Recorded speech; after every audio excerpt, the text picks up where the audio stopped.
Hello everyone, welcome back to my channel the fellowship of the pan.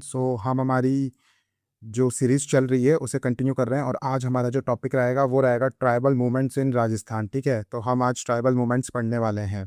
तो हमारी जो series है ये वो चल रही है कि हम इसमें राजस्थान हिस्ट्री को हम इंग्लिश में कर रहे हैं ताकि इंग्लिश मीडियम के जो स्टूडेंट्स हैं उन्हें हेल्प मिल सके कि उन्हें कहीं भी कंटेंट मिलता नहीं है। ठीक है, so please subscribe my channel अगर आपने अभी तक नहीं करा हो, और लाइक दिस वीडियो और शेयर कीजिए ये वीडियो अपने उन दोस्तों के साथ जो इंग्लिश मीडियम से है और उन्हें हिंदी में राजस्थान हिस्ट्री पढ़ने में दिक्कत आ रही है। So let's start. सो आपने कभी सोचा होगा हमारा टॉपिक आज है किस बारे में। क्या हुआ जब ब्रिटिशर्स यहाँ पे थे, तब पहले तो जो कॉमन सिविलियंस होते थे जो सिटीज़ में जो विलेजर्स वहाँ पे उन्होंने उनको सबड्यू किया। लेकिन जब उन्होंने उस एरिया को सबड्यू कर लिया उसके बाद में क्या हुआ, जो ब्रिटिशर्स थे वो फॉरेस्ट एरिया के अंदर गए और फॉरेस्ट एरिया में उन्हें ट्राइबल्स मिले। अब दिक्कत कहाँ, कॉन्फ्लिक्ट कहाँ, क्योंकि ब्रिटिशर्स को जैसे वो रेलवे ट्रैक्स बना रहे थे या फिर और भी जो चीज़ें हथियार बनाने में उन्हें वुड की ज़रूरत पड़ रही थी, उन्हें जो फॉरेस्ट के अंदर जो चीज़ें मिलती है मेडिसिनल पर्पस के लिए उनको यूज़ करना था। और वहाँ पे कौन थे, वहाँ पे ट्राइब्स थी पहले से ही, जैसे कि भील, मीना, गरासिया। ठीक है, तो ये ट्राइब्स पहले ही वहाँ पे रहती थी। ठीक है, तो उसकी वजह से क्या हुआ, इनके बीच में क्लैश ऑफ कॉन्फ्लिक्ट्स, ठीक है, हुआ। जो भील, मीना, ग्रासिया है उनके रूल्स फॉरेस्ट में अलग ही होते हैं। वहीं फिर अब क्या हुआ, इन लोगों को जो ट्राइबल्स थे इनको ब्रिटिशर्स ने अलाउ नहीं किया कि भाई आप फॉरेस्ट अब यूज़ नहीं कर सकते। और वहाँ पे जैसे जो पुराने इनके जो कस्टम चलते थे उन्हें भी इन्होंने रोका। तो अब हम डिटेल में कॉजेज देख लेते हैं। तो आई होप आपको टॉपिक समझ में आ गया होगा कि आज हम क्या पढ़ने वाले हैं, ट्राइबल मूवमेंट। और इसके जो ब्रिटिशर्स ने ये सब कुछ किया तो ट्राइब्स ने भी फिर वापस रिटेलिएशन किया, और उसी रिटेलिएशन को हम पढ़ने वाले हैं ट्राइबल मूवमेंट्स में। ठीक है, अब आगे चलते हैं। तो कॉजेज क्या क्या थे। ठीक है, तो फर्स्ट तो यही था, जैसे है ना, जो ट्रेडिशनल राइट्स, जो एक बोलाई टैक्स लेते थे, ये जो भील के जो चीफ होता थे वो बोलाई टैक्स लेते थे। बोलाई टैक्स टैक्स होता है कि जैसे ही वो ट्राइबल एरिया में से कोई भी पास होता था, जैसे हिल पासेस में से, जैसे नालाज और घाट्स कहते हैं हम, तो उसमें से सेफ पासेज के लिए वो एक टैक्स टैक्स लिया करते थे। जो भील के चीफ होते थे उसे कहते हैं बोलाई टैक्स। तो बोलाई टैक्स को ब्रिटिशर्स ने कैंसिल कर दिया। ठीक है, फिर सेकंड होता है रखवाली टैक्स। अब रखवाली टैक्स क्या होता है, ये होता है a security protection fee paid by neighbouring village to Bhils for safeguarding their properties against banditry. तो कोई एक गांव है, तो उस गांव में है ना कोई चोरी ना हो जाए, ठीक है, वहाँ कोई लूट के ना ले जाए, तो उसकी प्रोटेक्शन के लिए वो क्या करते थे, जो भील जो चीफ होते थे उन्हें कुछ एक प्रोटेक्शन फी देते थे, तो उसे कहते थे रखवाली। ठीक है, तो अंग्रेजों ने इसे क्या घोषित कर दिया, रखवाली को इलीगल घोषित कर दिया। तो कौन से दो टैक्स ब्रिटिशर्स ने इलीगल घोषित कर दिए, तो एक तो बोलाई टैक्स जो कि गुड्स पे लगता था, और रखवाली टैक्स जो कि प्रोटेक्शन के लिए होता था। ठीक है, फिर हम आगे चलते हैं। अब क्या हुआ, जो फ्यूडल एंड ब्रिटिश इंटरफ्रेंस भी स्टार्ट हो गया था। अब सेकंड पॉइंट यही है। इसमें ये क्या है, इसमें ये कहते हैं कि जब 1817 और 1880 में जब सब ने सारी जो मेजर राजपूत स्टेट्स थे उन्होंने सब्सिडरी अलायंस साइन कर लिया था। अब क्या हुआ, जैसे जो कर्नल जेम्स टोड थे जो कि एक पॉलिटिकल एजेंट थे मेवाड़ के, तो उन्होंने अब क्या किया, जो भील के जो पुराने जो भी उनका सिस्टम चलता था उन्हें कैंसिल करके अब न्यू लैंड रेवेन्यू सिस्टम लगा दिया, रेगुलर लैंड टैक्सेशन लगा दिया। ठीक है, और उन्होंने जो ट्राइबल एरिया था उसे अब डायरेक्ट एडमिनिस्ट्रेटिव फ्रेमवर्क के अंदर लिया है, वो राजपूत कोड के अंडर। और वहां पे जैसे पहले ये क्या करते थे, जो भील पंचायत होती थी अब उन्हें हटा के, भील पंचायत को हटा के अब क्या लाए, पटवारी, थानेदार और क्या नाम से कलल्स। तो पटवारी, थानेदार और कलल्स की नियुक्ति कर दी गई। ठीक है, इसकी वजह से क्या हुआ, जो ट्राइबल विलेज हैं उन पे उनको भी अब टैक्स देना पड़ता था और वो डेप्ट ट्रैप में फंस गए थे। ठीक है, अब आगे होता है, थर्ड पॉइंट आता है abrogation of customary forest and resource right. अब इसमें क्या कहते हैं, ये कहता है कि जैसे जो ब्रिटिशर्स होते हैं पहले वो दारू बनाने के लिए महुआ फ्लावर का यूज़ करते थे, महुआ फ्लावर का यूज़ करते थे। तो अब ब्रिटिशर्स ने उसकी प्रॉपर मोनोपोली रख ली कि भाई टिम्बर आप लोग यूज़ नहीं करोगे, टिम्बर सिर्फ हमारे ब्रिटिश गुड्स में ही काम आएगा, बैम्बू और वाइल्ड जो प्रोडक्शन था उसे सब में एक मोनोपोली और कमर्शलाइज कर दिया उसे, कि हम ही बेचेंगे उसे और कोई नहीं बेच सकता। ठीक है, और अकबरी एक्ट लगा दिया गया, वो ये कहता है कि भाई लिक्कर और जो महुआ फ्लोर है ये ट्राइबल के पर्सनल यूज़ के अंदर वो नहीं ले सकते। ठीक है, और इसी की वजह से जो ट्राइब्स है वो एक सबड्यू हो रहे थे, उसकी वजह से उन्होंने रिटेलिएट किया। फोर्थ आता है डिस्ट्रप्शन बाय सेंसेस, खानापुरी एंड पोस्टल इंफ्रास्ट्रक्चर। अब क्या हुआ, ब्रिटिश ने उस समय ब्रिटिश पॉपुलेशन सेंसस रन किए जिसे कहते हैं खानापुरी। तो ये भील्स जो ट्राइब्स थी, इन्हें ऐसा लगा कि यार ये पॉपुलेशन सेंसस इसलिए करवा रहे हैं ताकि क्या करेंगे, ये बाद में है ना हमें गिन रहे हैं ताकि बाद में हमारे ऊपर फोर्स मिलिट्री रिक्रूटमेंट कर दें या फिर मास टैक्सेशन लगा दें, या फिर ये क्या, तो ट्राइब्स जो होती थी वो ह्यूमन सेक्रीफाइस की प्रैक्टिस करते थे, तो उन्हें लगा कि ह्यूमन सेक्रीफाइस अब एक बार गिनती हो जाएगी तो फिर मुश्किल हो जाएगा, फिर मर्डर के चार्जेस में हमें अंदर कर दिया जाएगा। और इसके साथ में ही क्या होते थे, जो ब्रिटिशर्स थे वो टेलीग्राफ लाइंस लगा रहे थे, रोड्स लगा रहे थे, पोस्टल नेटवर्क लगा रहे थे, तो इसकी वजह से भी बड़ी दिक्कत आ रही थी। ठीक है, अब जो भील्स और जो ट्राइब्स थी उन्होंने रिटेलिएट किया। जैसे जो फेमस जो रिटेलिएशन थे, मूवमेंट्स है, वो तो थे, एक तो भगत मूवमेंट था जिनको चलाया था गोविंद गिरी जी ने, और आर्य समाज के साथ में चलाया उसे, मोटिवेट होकर आर्य समाज से। फिर एक मोतीलाल तेजावत ने एक ही मूवमेंट चलाया। ठीक है, और भी हम जो आगे हैं वो आगे हम देखेंगे। बाकी इनकी तीन जो मेन मांग रहती थी, जो ट्राइब्स होती थी उनकी, एक तो ये होती थी कि भाई हम दारू नहीं पियेंगे। ठीक है, फिर हम एक बेगार जो होती है तो हम बेगार नहीं करेंगे। ठीक है, और हम जो स्वदेशी प्रोडक्ट है उनका यूज़ करेंगे, तो ये गोविंद गिरी ने कहा था। ठीक है, अब हम आगे चलते हैं। अब क्या हुआ, अर्ली भील रिवॉल्ट स्टार्ट कहाँ से हुए। ठीक है, और मेवाड़ भील कॉर्प्स भी यहाँ पे ही बने। ठीक है, तो अब क्या हुआ, फर्स्ट जो भील अपराइजिंग हुई थी वो 1818 से लेके 1824 में हुई थी, जो कि मेवाड़ में हुई थी, मेवाड़, वागड़ और ईडर में। ठीक है, आप याद रखना। फिर हुआ 1841 के अंदर, इसको ही यानी इन भील अपराइजिंग को खत्म करने के लिए ब्रिटिशर्स ने क्या बना दी, formation of Mewar Bhil corps बना दी। ठीक है, फिर 1881 में वापस यहाँ पे अपराइजिंग होगी जो कि करेंगे गोविंद गिरी जी करेंगे। ठीक है, तो 1818 में स्टार्ट होती है, 1841 में formation of Mewar Bhil corps, और 1881 में गोविंद गिरी भगत मूवमेंट चलाते हैं। ठीक है, अब हम नीचे चलते हैं। ठीक है,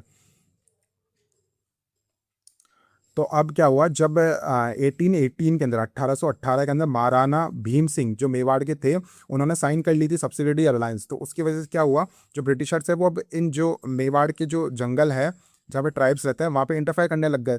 और मेनली वो इंटरफेयर उन्होंने किया भूमत, लावा और छप्पन रीजन में। कहाँ पे, भूमत, लावा और छप्पन रीजन में। ठीक है, अब उसके अगेंस्ट, और वहाँ पे political agent colonel James Todi थे। ठीक है, तो उसके अगेंस्ट में 1820 और 1823 में अपराइजिंग स्टार्ट हुई, जहाँ पे भील और गरासिया जो मेवाड़ के थे उन्होंने इसके अगेंस्ट एक विद्रोह चलाया। ठीक है, अब इसके अंदर जो ब्रिटिश ने भी वापस रिटेलिएशन किया, उसमें कर्नल लम्पले और कैप्टन ब्लैक ने पूरा जो रिबेल्स थे उनको सबको सुप्रेस कर दिया। ठीक है, कौन कौन, कर्नल लम्पले और कैप्टन ब्लैक ने। ठीक है, फिर क्या हुआ, और उन्होंने जो ट्राइबल विलेजेस थे उनको ही पूरा मतलब जला ही दिया। ठीक है, सरप्राइज भी किया और स्कॉच कर दी अर्थ को, और बर्निंग ट्राइबल विलेजेस। ठीक है, फिर क्या हुआ, 1823 के अंदर ट्रीटी हुई, उसके अंदर ब्रिटिशर्स ने इनके साथ ट्रीटी कर ली कि और किसके साथ की, जो भीलों का जो चीफ होता है उन्हें गमेटी कहते हैं, तो गमेटी के साथ में उन्होंने ये ट्रीटी कर ली, और उसमें ये कहा कि लाइक उन्हें थोड़ा सा एक्सेस दे दिया कि आप अपना जो भी आपकी जो काम वाली चीज़ें हैं वो आप ले सकते हो फॉरेस्ट से, और आप ये बोलाई और रखवाली जो टैक्स है आपका ये भी ले सकते हो। ठीक है, फिर 1841 के अंदर मेवाड़ भील कॉर्प्स बना दी गई। ठीक है, ठीक है, 1841 में बनी ये, और ये कहाँ पे बनी, इसका जो हेडक्वार्टर था वो खेरवाड़ा में था, जो कि उदयपुर में पड़ता है। ठीक है, और इसमें जो फर्स्ट कमांडेंट थे वो कैप्टन विलियम हंटर थे। कौन थे, हंटर थे। और ऊपर किसने सुप्रेस किया वो वाला, जो फर्स्ट फेज था वो कर रहा था कर्नल लम्पले और कैप्टन ब्लैक ने। ठीक है, और यहाँ पे फर्स्ट कमांडर कौन है, कैप्टन विलियम हंटर है। ठीक है, और तो अभी 1881 में चलते हैं। 1881 का जो मेवाड़ भील रिवॉल्ट हुआ था। ठीक है, तो अब यहाँ पे क्या होता है, हमने 1818 देख लिया, 1841 में मेवाड़ भील कॉर्प्स देख लिया, अब हम 1881 पे आ गए। यहाँ पे क्या होता है, यहाँ पे चार चीज़ें हो जाती है जिसकी वजह से प्राइमरी ट्रिगर हो जाता है। एक तो होता है जो सेंसस ऑपरेशन हो जाता है। यहाँ पे 1881 में ब्रिटिशर्स सेंसस करते हैं, तो उसकी वजह से एक पैनिक स्टार्ट हो गया था, वाइड स्प्रेड पैनिक स्टार्ट हो गया। ठीक है, फिर हो गया एक मर्डर ऑफ गमेती। जो गमेती थे भील के जो चीफ होते हैं उनकी डेथ, मतलब उनको मार दिया जाता है। फिर होता है introduction of Akbari excise system, Akbari system को यहाँ लगा देते हैं। उससे क्या होता है, महुआ जो एक फ्लावर होता है उसको भील्स यूज़ नहीं कर सकते। ठीक है। फिर फोर्थ होता है रिसेंटमेंट अगेंस्ट सॉल्ट मोनोपोली। इसका मतलब ये होता है कि सॉल्ट डिस्ट्रीब्यूशन, सॉल्ट के प्राइस बढ़ा दिए और सिर्फ ब्रिटिशर्स ही सॉल्ट को बना सकते हैं, ठीक है। अब इसमें फिर आगे क्या होता है, तो इसके अगेंस्ट जो भील के जो लीडर होते हैं नित्य गमेती, वो क्या करते हैं, वो स्टेट ऑफिशियल्स को मार देते हैं और जो भी कम्युनिकेशन जो उदयपुर और खेरवाड़ा के बीच में होती है उसे कट कर देते हैं। फिर जितने भी ये रिबेल्स होते हैं, ये ऋषभ देव जी, जिसे ये ऋखभ देव कहते हैं, वहाँ पे केसरिया जी टेम्पल में विजिट करते हैं, ठीक है। इसको देख के जो महाराणा सज्जन सिंह होते हैं, महाराणा सज्जन सिंह क्या करते हैं, अपने मिनिस्टर कविराज श्यामलदास, और कविराज श्यामलदास वही है जिन्होंने वीर विनोद लिखी है, वो यहाँ जो प्रीस्ट होते हैं ऋखभ देव टेम्पल के, उनके साथ नेगोशिएट करते हैं, ठीक है। और वो कब करते हैं, 25 अप्रैल 1881 में ये अग्रीमेंट होता है। इसमें डिसाइड ये होता है कि जो टैक्सेस हो गए वो 50% कम हो जाएंगे, ठीक है। और जो सेंसस ऑपरेशन है ना, जो डीप जो फॉरेस्ट जोन में जो ये सेंसस ऑपरेशन करते हैं, इन्हें अब बंद कर दिया जाएगा। और क्या होगा, और जो थानेदार जो हरेसमेंट करते थे वहाँ के लोगों का, तो वो भी अब कम कर दिया जाएगा। तो अभी आगे चलते हैं, अब हम पढ़ते हैं भगत मूवमेंट, ठीक है।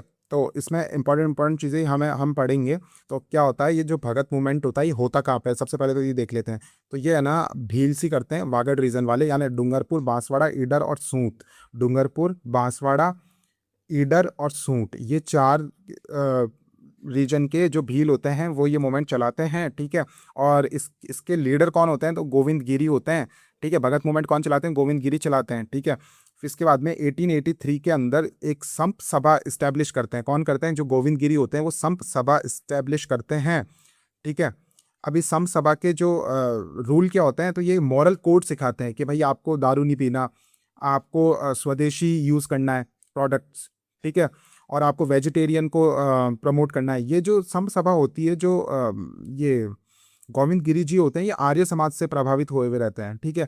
तो ये वही चीज़ जो मॉरल कोड्स आर्य समाज के हैं वही यहाँ पे इम्प्लीमेंट करने की कोशिश करते हैं, ठीक है। और वहाँ पे उस समय क्या होता है, जो ब्रिटिशर्स थे वो बहुत सारे लोगों को क्रिश्चियनिटी में कन्वर्ट कर रहे थे, तो ये उसके अगेंस्ट भी कहीं ना कहीं था, ठीक है। अब इसमें इंपॉर्टेंट चीज़ क्या होती है, जो गोविंद गिरी जी है ना, वो कहाँ जन्म का होता है उनका, तो बंसिया, बंसपति, और ये बंजारा फैमिली से होते हैं। तो गोविंद गिरी जी का आप ये याद रखना कि कहाँ से थे ये बंजारा फैमिली से थे। कहाँ से थे, बंजारा फैमिली से थे। और इनका जन्म कहाँ हुआ, बंसिया बंसपति विलेज में, और वो कहाँ था, डूंगरपुर में, ठीक है।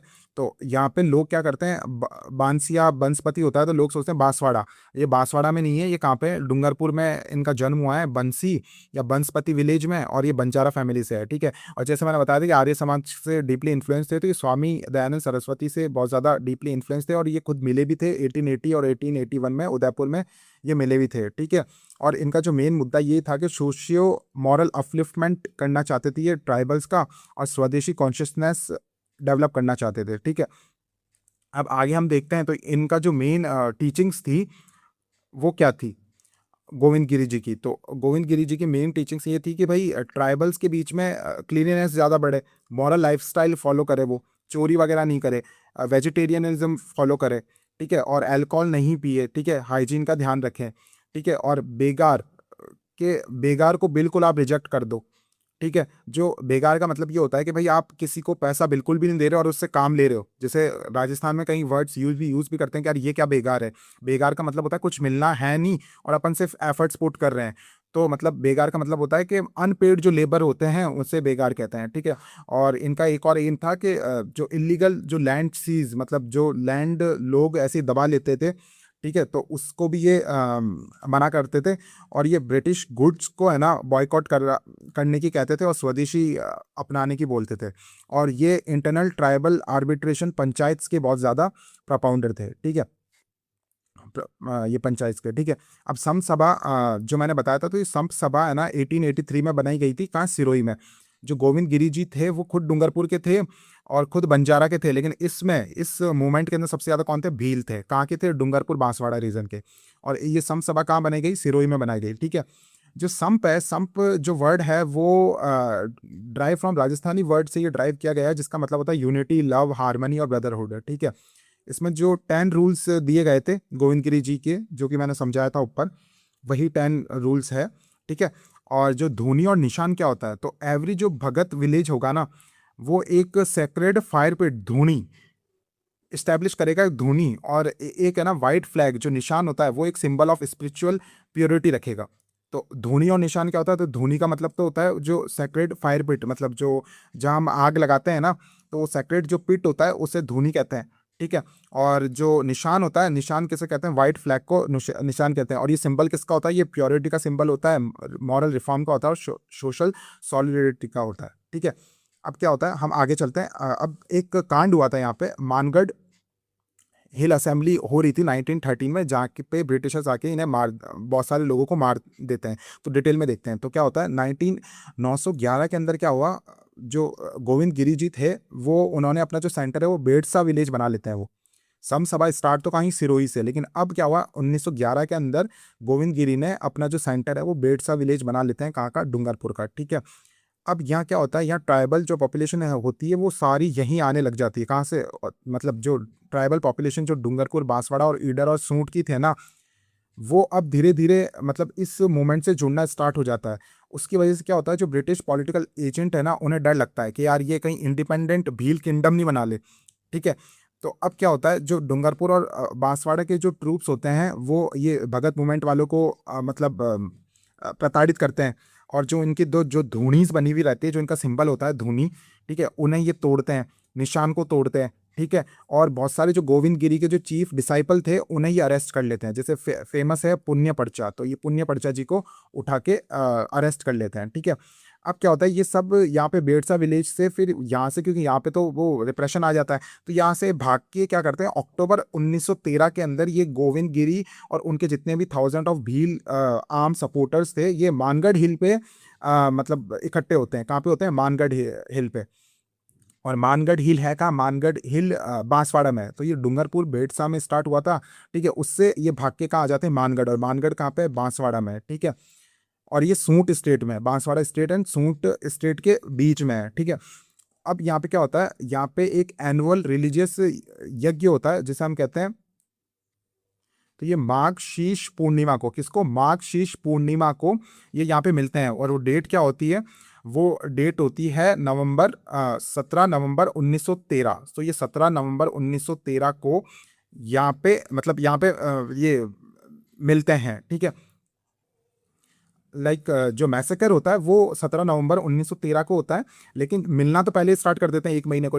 आप मान सकते हो अक्टूबर 1913 से ये वहाँ पे जो ऊपर मानगढ़ हिल होती है वहाँ पे ये मिलना स्टार्ट करते हैं। और इनके डिमांड्स क्या होती है वहाँ पे, उनकी डिमांड्स यही होती है कि भाई आप जो भगत लीडर्स है उनको पहले रिलीज करो, उनको जेल से बाहर निकालो, और जो हाई लैंड रेवेन्यू टैक्स है ना, और ये बेकार है, इसको एबोलिश करो, इसको हटाओ, ठीक है। और थर्ड इनकी ये थी कि भाई हमें फॉरेस्ट की जो चीज़ें हैं उसे हमें कनेक्ट करने दो, हम हमें कलेक्ट करने दो, और हमें ना डोमेस्टिक लिकर भी बनाने दो, ताकि हम जो रिचुअल हो गए ना, हम खुद नहीं पियेंगे, लेकिन हम जो रिचुअल्स करते हैं पूजा में, तो हम पूजा में उस डोमेस्टिक लिकर का हम यूज़ कर पाए, ठीक है।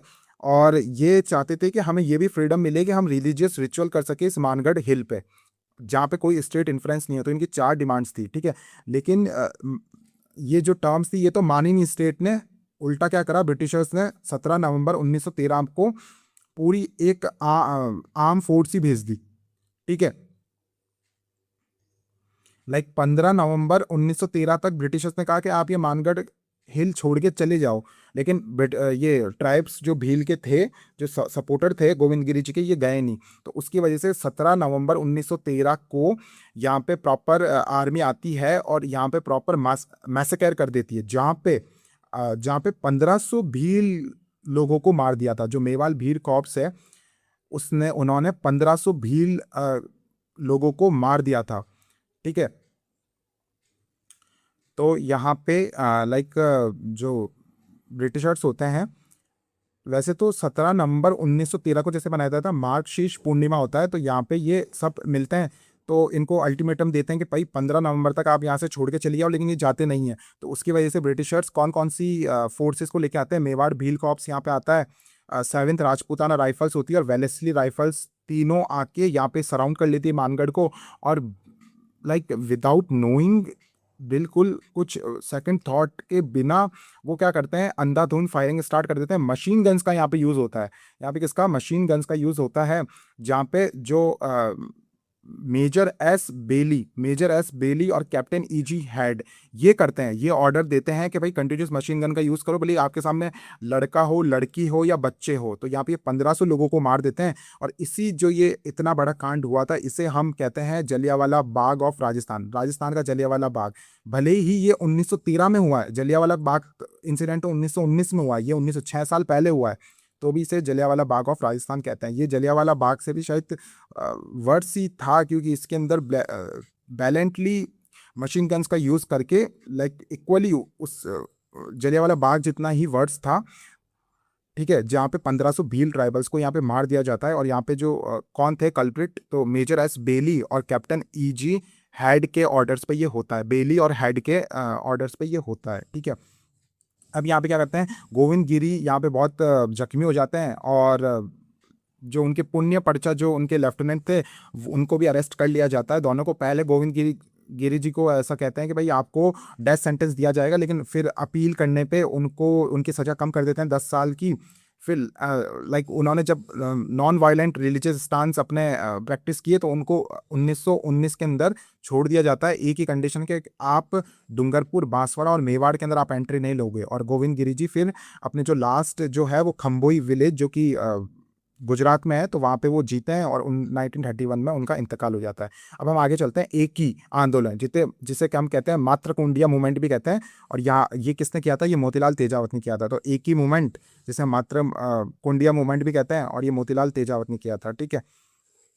तो अब जो एक ही मूवमेंट है, ये 1921 से 1922 यहाँ से स्टार्टिंग होती है इसकी, ठीक है। अब क्या होता है, सो ये मोतीलाल तेजावत जी इसको स्टार्ट करते हैं एक ही मूवमेंट को। और मोतीलाल जो तेजावत होते हैं, ये ओसवाल जैन फैमिली में इनका जन्म होता है। कहाँ होता है, ओसवाल जैन फैमिली में। और ये कहाँ पैदा होते हैं, कोलियारी विलेज होता है, जो कि उदयपुर मेवाड़ में पड़ता है, झाड़ोल तहसील में। तो याद रखना, मोतीलाल तेजावत जो होते हैं वो ओसवाल जैन फैमिली से होते हैं, ये कोलियारी विलेज से होते हैं, झाड़ोल तहसील और उदयपुर मेवाड़, ठीक है। 2-3 बार आप पढ़ लोगे तो आपको ये चीज़ें याद हो जाएगी, ठीक है। अब क्या होता है यहाँ पे, इनको जो ये ट्राइबल जो लोग होते हैं बाऊजी कहते हैं, क्या कहते हैं, बाऊजी, ठीक है। और इनको मसीहा ऑफ ट्राइबल्स भी क्या कहा जाता है, आदिवासियों का मसीहा, ठीक है। उसके बाद में यहाँ पे ये है ना, जो मेवाड़ स्टेट में ये काम करते हैं, ठीक है, ये जाडोल तहसील में ये काम करते हैं। और वहाँ पे इनको दिखता है कि भाई हॉरिफिक एक्सप्लोटेशन हो रहा है किनका, ट्राइब्स लोगों का, यहाँ पे इनसे बहुत ज़्यादा बेगार ली जा रही है, ठीक है। तो ये है ना रिज़ाइन कर देते हैं अपनी पोस्ट से, और ये ट्राइबल मूवमेंट में जुड़ जाते हैं। तो ये क्या करते हैं, ये फिर है ना मातृकुंडिया में 1921 में मोतीलाल तेजावत जी मातृकुंडिया में एक ही मूवमेंट का स्टार्ट करते हैं, ठीक है। एक ही मूवमेंट फॉर्मली लॉन्च करते हैं मई 1921 में मातृकुंडिया से ये स्टार्ट करते हैं, जो कि चित्तौड़ डिस्ट्रिक्ट में पड़ता है, ठीक है। और इसी मातृकुंडिया को हरिद्वार भी कहा जाता है, राजस्थान का हरिद्वार। तो बस सिंपल सा आपको याद रखना है कि मोतीलाल तेजावत थे एक ही मोमेंट में, कब स्टार्ट हुआ, 1921 में हुआ, और मातृकुंडिया से स्टार्ट हुआ, ठीक है। और मातृकुंडिया को हरिद्वार ऑफ राजस्थान भी कहा जाता है, ठीक है। फिर अब क्या हुआ, इन्होंने यहाँ पे इन्होंने ट्राइबल जो पीपल थे उनसे एक सीक्रेट ओथ मांगी कि हम सब ओथ लेंगे, ठीक है। उसी को ही कहते हैं एक ही, यानी यूनिटी। तो उन्होंने 3 ओथ्स ली। एक तो ली कि भाई हम बेगार नहीं करेंगे, हम अनपेड फोर्स लेबल नहीं करेंगे। सेकंड, हम ये लाग बाग का जो टैक्स लगा हुआ है, लैंड रेवेन्यू, ये हम नहीं भरेंगे, ठीक है। और थर्ड कहा कि भाई ट्राइबल्स जो होंगे ना वो सपोर्ट करेंगे एक दूसरे को। जब भी स्टेट ऑपरेशन होगा, कोई भी अगर रॉयल कोर्ट का कोई बंदा आके या ब्रिटिशर्स का कोई बंदा बंदा आके इन्हें तंग करेगा ना, तो हम एक दूसरे का सपोर्ट करके यूनिटी दिखा के हम उनके अगेंस्ट लड़ाई करेंगे, ठीक है। अब इन्होंने क्या किया, मोतीलाल तेजावत जी ने मातृकुंडिया से एक ही मूवमेंट तो लॉन्च कर दिया, लेकिन अब इन्होंने 21 पॉइंट का एक चार्टर ऑफ दिया, जिसे कहते हैं मेवाड़ की पुकार। ये किसको दिया इन्होंने, महाराणा फतेह सिंह ऑफ मेवाड़ को दिया। किससे दिया, महाराणा फतेह सिंह को दिया। 21 इसमें फंडामेंटल ग्रीवेंसेस थे और डिमांड्स थी, ठीक है। उसमें से 18 जो डिमांड्स थी वो एक्सेप्ट कर ली। किसने एक्सेप्ट की, फतेह सिंह जी ने, ठीक है। और 3 डिमांड उन्होंने रहने दी, ठीक है। तो 18 डिमांड में जो मेजर वो थी कि भाई जो लाग बाग वाला जो रेवेन्यू लग रहा था उसे कैंसिल कर दिया, ठीक है। और नहीं वेट, 18 डिमांड तो उन्होंने एक्सेप्ट कर ली थी, लेकिन 3 डिमांड जो नहीं की थी एक्सेप्ट वो ये है। 3 में से कौन कौन सी थी? एक तो भाई कि आप शिकार नहीं कर सकते, वाइल्ड बोर का शिकार आप नहीं कर सकते। और एक डिमांड ये भी थी, ये भी एक्सेप्ट नहीं की कि भाई लाख बाग वाला जो लैंड रेवेन्यू लग रहेगा वो कंटिन्यू रहेगा, ठीक है। और जो बेगार था तो बेगार को भी उन्होंने एक्सेप्ट नहीं किया, ठीक है। और उन्होंने जो पुलिस का जो रिस्ट्रिक्शन वो मांग रहे थे तो उसको भी उन्होंने कहा कि पुलिस हर जगह रहेगी, ठीक है। और जो फॉरेस्ट रेवेन्यू हरेसमेंट हो रहा था फॉरेस्ट टिम्बर राइट्स पे, तो वो भी उन्होंने कैंसिल कर दिया। तो जो मेन मेन जो पॉइंट्स थे ना वो तो मना ही कर दिए थे महाराणा फतेह सिंह जी ने। तो इसके अगेंस्ट क्या हुआ, मार्च 7 मार्च 1922 को ये सब लोग नीमड़ा नीमड़ा जगह थी वहां पे ये सब मिलते हैं, ठीक है। नीमड़ा जहाँ पे 10,000 ट्राइबल जो लोग होते हैं वो नीमड़ा विलेज में मिलते हैं। और ये नीमड़ा विलेज है कहाँ? ये विजयनगर पाल चेतरिया रीजन के अंदर है, ईडर के बॉर्डर पे पड़ता है ये। यहाँ पे क्या होता है, एमबीसी वापस आ जाती है, मेवाड़ भील को सराउंड करती है और अंधाधुंध गोलियां चलाना स्टार्ट कर देती है। और उन गोलियों से क्या होता है, 1200 इनोसेंट ट्राइबल्स वो वहीं के वहीं मर जाते हैं, ठीक है। अब आगे देखते हैं, ठीक है। यहाँ पे फिर जो ये सेम मूवमेंट सिरोही में भी फैल जाता है और सिरोही का भी ट्राइबल मूवमेंट होता है 1922 के अंदर। और 6 मई 1922 के अंदर जो ब्रिटिश ट्रूप्स होते हैं यहाँ पे, जो सिरोही के जितने भी गांव थे, मोस्ट फेमस वलोरिया, भूला, इनको तो जला ही देते हैं। और भील और गरासिया का जो भी ये एक ही मोमेंट चल रहा था इसे बिल्कुल सप्रेस कर देते हैं, ठीक है। अब क्या होता है, मोतीलाल देजावत यहाँ से तो भाग जाते हैं, लेकिन महात्मा गांधी अपने जो सेक्रेटरी होते हैं मनीलाल कोठारी उन्हें भेजते हैं और तेजावत जी को ये एडवाइस देते हैं कि आपको सरेंडर कर देना चाहिए, ठीक है। तो वो 4 जून 1929 में मोतीलाल तेजावत जी अपने आप को अरेस्ट करवा लेते हैं खेड़ ब्रह्मा में, ठीक है, इधर स्टेट में, ठीक है। और फिर इनकी जो इम्प्रिजमेंट होता है ये 1936 तक होता है, ठीक है। और विदाउट ट्रायल इनको रखा जाता है 1936 तक और फिर उनको रिलीज कर दिया जाता है। बस एक ही है कि आप कभी भी इस भूमत जो एरिया है, जो कि ये चित्तौड़ के आसपास वाला, उदयपुर के आसपास वाला जो भूमत एरिया है, यहाँ पे आप कभी नहीं आओगे, ठीक है। फिर उसके बाद में जो जब देश आज़ाद हो जाता है उसके बाद में भी जो मोतीलाल तेजावत है वो ट्राइबल वर्क करते हैं और इनकी जो डेथ होती है वो अगस्त 11 1963 को होती है। अब नेक्स्ट तो हमने भील अपराइजिंग देख ली, हमने एक ही मोमेंट देख लिया, हमने फिर हमने बीच में भगत मूवमेंट देखा था, ठीक है, जिस जो सम सभा का जो गोविंद गिरी जी ने किया था। अब हम पढ़ रहे हैं Meena agitation and the repeal of the Jarayam Pesha act. तो अब इसको हमें डिटेल में जाना पड़ेगा। देखो ऐसा होता है कि जो हमें ये पढ़ने से पहले हम जो मीना जो कास्ट होती है उनका हिस्टोरिकल बैकग्राउंड देखना पड़ेगा। सो हिस्ट्री ऐसा कहता है कि भाई दो तरीके के सोशल डिवीजन है मीनास के। एक तो जमींदारी मीना है जिनके पास बहुत सारे जो एग्रीकल्चर करते हैं और जिनके पास स्टेबल एग्रीकल्चर प्रॉपर्टी है। और सेकंड होते हैं चौकीदारी मीना। चौकीदारी मीना वो होते हैं जो कि ये राजपूत जो स्टेट्स है ना, ये वॉचमैन की तरह इनको जिन मीनास को यूज करती थी उनके कास्ट है चौकीदारी मीना, ठीक है, जो कि प्रोटेक्ट करते थे विलेजेस को, रोड्स को, फोर्ट्स को और लोकल सीजेस को, ठीक है। इन्हें और ये इनको दिया जाता था चौकीदारी टैक्स, ठीक है। अब क्या होता है, वहाँ पे जो जयपुर है, जयपुर के आसपास बहुत सारी चोरियां होने लग गई थी और उनका अब चोरी हो रही है तो फिर उसका जो ब्लेम है वो किसको, लाइक फाइनेंशियली उसका लायबल कौन होगा? तो ये जो जो चौकीदार होता था उनसे कंपनसेशन लिया जाता था। He was held financially liable to compensate for the stolen property. तो इतना एक कॉम्प्लेक्स डिस्ट्रेस स्टार्ट हो गया था। और जो इसकी वजह से क्या हुआ था, जो मोस्ट ऑफ द जो फैमिली है they were driving some destitute family into crime. तो उसकी वजह से इतना ज़्यादा ये कॉम्प्लेक्स रिलेशन बन चुका था कि उसकी वजह से कुछ फैमिलीज लाइक क्राइम्स के अंदर जाने लग गई थी इस डिस्ट्रेस, इकोनॉमिक डिस्ट्रेस की वजह से, ठीक है। अब क्या हुआ, जो ब्रिटिश के अंदर जो लॉ है, एक लॉ चलता था क्रिमिनल ट्राइब्स एक्ट CTA जो चलता था 1871 के अंदर फर्स्ट बार आया था। तो इससे CTA को ब्रिटिश इंपीरियल लेजिस्लेटिव काउंसिल जो था ना उन्होंने इसे एक्सटेंड कर दिया, ठीक है। और इसको राजपुताना में भी इसे इंप्लीमेंट कर दिया। पहले तो ये बाढ़ लगता था छत्तीसगढ़ वहां पे, तो ये कौन सा था, क्रिमिनल ट्राइब्स एक्ट, अब इसे 1924 के अंदर इससे रिस्टोर करके इसे राजपूताना में लगा दिया, और कुछ जो सोशियो एथनिक ग्रुप्स है ना उन्हें बॉर्न क्रिमिनल्स बोल दिया कि दे आर बॉर्न क्रिमिनल्स। तो इसी को ही देखते हुए जो जयपुर स्टेट गवर्नमेंट थी उन्होंने जरीम पेशा एक्ट लगा दिया 1930 में। कौन सा लगा दिया? 1930 में जरीम पेशा एक्ट लगा दिया, ठीक है, 1930 के अंदर। अब इसके अंदर क्या हुआ, इसका रूल ये कहता है कि भाई कोई भी मीना कास्ट के अंदर कोई मेल है, फीमेल है, या कोई बच्चा भी है 12 साल से बड़ा, तो उसे 2 बार थाने में हाजिरी लगानी होगी, साइन करके जाना पड़ेगा या अंगूठा लगा के जाना पड़ेगा। तो उनकी अटेंडेंस हुआ करती थी, रोल कॉल हुआ था और हाजिरी हुआ करती थी इसी रूल की वजह से। अब इसके अगेंस्ट में क्या हुआ, जब 19 अब वो तो स्टार्ट इन्होंने कर दिया 1930 में। अब 1930 के अंदर मीना क्षेत्रीय सभा बनी। क्या बनी? मीना क्षेत्रीय सभा, कि भाई हमें हमारे अंदर कुछ रिफॉर्म लाने पड़ेंगे। तो 1933 के अंदर मीना कम्युनिटी ने एक कैंपेन लॉन्च किया कि भाई हम ये दारू नहीं पिएंगे, हम चाइल्ड मैरिज को अगेंस्ट है, हम चाइल्ड मैरिज नहीं करेंगे, और हम पेटिशन करेंगे गवर्नमेंट से कि भाई ये जारिम पेशा एक्ट है ना इसे हटा दिया जाए। ठीक है, तो कब हुई थी मीना क्षेत्रीय सभा? 1933, मीना क्षेत्रीय सभा 1933 में हुई थी। ठीक है, फिर आता नीम का थाना कॉन्फ्रेंस हुई थी, जो कि हुई थी 1944 अप्रैल में। 1944 अप्रैल में क्या हुई थी? नीम का थाना कॉन्फ्रेंस हुई थी। कहाँ पे हुआ नीम का थाना? कहाँ पे? अभी तो खुद ही ये एक सेपरेट डिस्ट्रिक्ट बन चुका है। ठीक है, पहले ये सीकर में आता था। ठीक है, अब यहाँ पे हेड कौन था? यहाँ पे तो जैन मॉन्क मुनि मगन सागर ने इसको हेड की थी, जो कि ऑथर भी है मीन पुराण के। तो मीन पुराण किसने लिखी है? मुनि मगन सागर ने लिखी है। ठीक है, और इन्होंने बोला है कि लाइक जो मीनाज है ना वो क्षत्रिय है।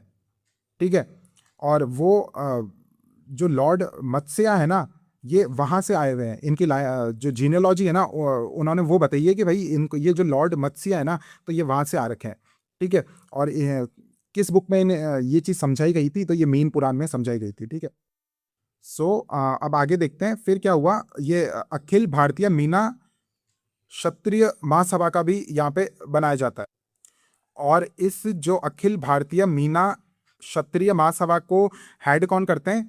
ठीक है, तो वो करते हैं लक्ष्मी नारायण जरवाल। इन्हें प्राइमरी ऑर्गेनाइजर बना दिया जाता है। ठीक है, और ये डिमांड करते हैं कि भाई हमें ये इमीडिएट एबोलिशन करना चाहिए जरीम पेशा एक्ट का, और जो रोल कॉल हमें 2 बार जो सिग्नेचर करने पड़ते हैं इसको हमें कैंसिल करना चाहिए। मतलब ये हम दरख्वास्त करेंगे, ऐसा है ना। अब जो हमने पढ़ा अभी तक, ये नीम का थाना कन्वेंशन होता है, उसमें मुनि मगन सागर होते हैं, ये तो इसको प्रिसाइडेड करते हैं, और ऑर्गेनाइजर कौन होते हैं? लक्ष्मी नारायण जरवाल होते हैं। ठीक है, और अखिल भारतीय मीना क्षत्रिय महासभा का गठन होता है। ठीक है, अब आता है एक गोठन और सगाईपुरा कॉन्फ्रेंस। तो एक होता है 1945 और 1946 में चूंटीलाल रावत, बंसीलाल रावत और राजू राय, इन्होंने गोठन और सगाईपुरा कॉन्फ्रेंस की। किन्होंने की? चूंटीलाल रावत ने, बंसीलाल रावत ने और राजू राय ने। ठीक है, और इन्होंने कहा कि भाई हमें हाजिरी के लिए जाना ही नहीं चाहिए। तो इसमें 1000 of Meena to refuse police station attendance, हाजिरी को हजारों मीना ने कैंसिल कर दिया कि हम तो जाएंगे ही नहीं। ठीक है, इसके बाद में 28 अक्टूबर 1946 को इसको कहते हैं मुक्ति दिवस। यहाँ पे क्या हुआ, जो मीना कम्युनिटी थी जो कि चौकीदारी की जॉब करती थी, उन्होंने कहा इसमें 10,000 चौकीदारी मीना थे, उन्होंने रेजिग्नेशन दे दिया कि हम तो करेंगे ही नहीं चौकीदारी का, कि हम चौकीदारी का ये करते हैं इसलिए ये सारी चीज़ें हुई हैं, इसलिए हम आपसे चौकीदारी वाला सिस्टम करेंगे ही नहीं, और इसे मुक्ति दिवस कहा जाता है। ठीक है, कब कहा जाता था? 28 अक्टूबर 1946 को। 28 अक्टूबर 1947 को मुक्ति दिवस सेलिब्रेट किया जाता है, जहाँ पे 10,000 चौकीदारी मीना जो थे उन्होंने सबमिट किया था रिटर्न रेजिग्नेशन। ठीक है, और कहाँ पे किया था? सगाईपुरा जयपुर में। ठीक है, यहाँ पे गोटन और सगाईपुरा के अंदर कौन थे?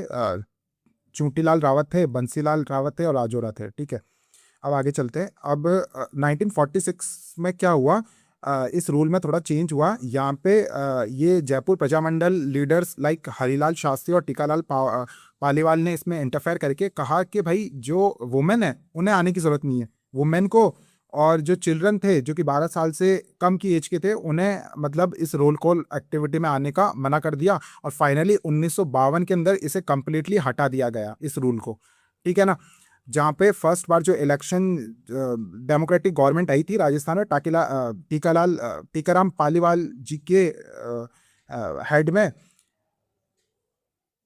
सोटिकल राम पालीवाल जी थे, वो चीफ मिनिस्टर बनते हैं और वो इस लॉ को प्रॉपर्ली रिपील कर लेते हैं, जिस लॉ का नाम होता है जरीम पेशा एक्ट 1952 के अंदर बिल्कुल रिपील कर देते हैं।